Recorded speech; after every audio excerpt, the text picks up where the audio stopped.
Michael, Maya, good to see you both. Thanks so much for your time. Thank Nice you. to It's meet good to see you. It's good to see you again, Michael. I wonder if I'm a big pro wrestling fan, right? So you might know what scene I like the most in this film.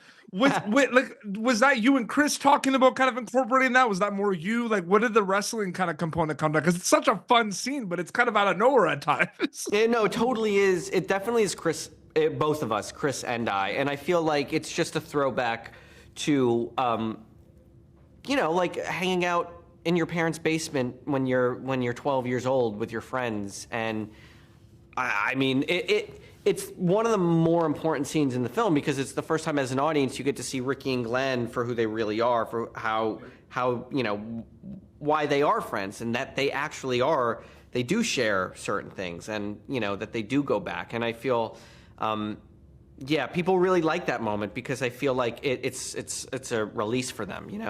Absolutely. Maya, one of my favorite things about this film, and it's just the writing was so good in regards to this with Chris and Michael, was the self-reflection component of all four characters. Your character, Michael's character, Michael Cera's character, and Kirsten's character. And I'm wondering, from an acting storyteller perspective, is it more fun? Is it more challenging to play these kind of lost characters doing self-reflection, soul-searching? Because from the audience member, from when I'm watching Sacramento, right, they don't know they're lost, right? Which I find that very interesting, right? So what do you think about that specifically? That's funny.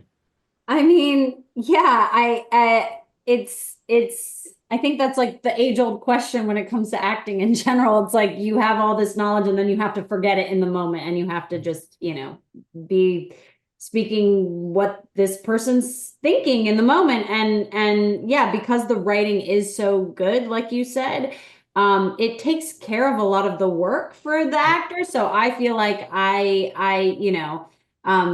was able to really jump in, and I feel like I've been in that place before. So that also just like infuses it. And we all feel lost at times. So I think it just, when you can go back there, it's really easy to jump right back into it. Absolutely. Michael, did the conversations you have with your actors change whether you were having your director hat on, your writer hat on, your actor hat on, or was it all kind of storytelling kind of questions in regards to the goal of making the best movie possible?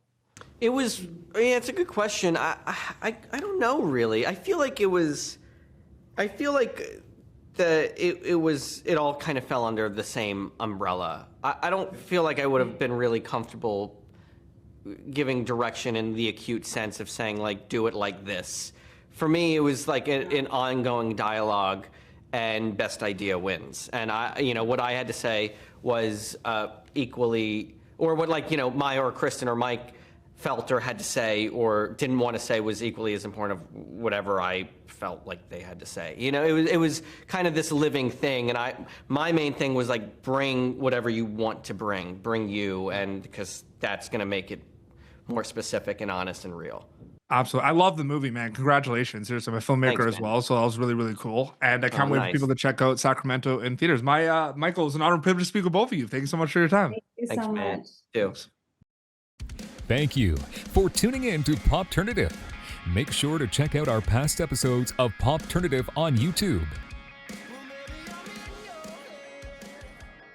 This has been an Autograph Communications production.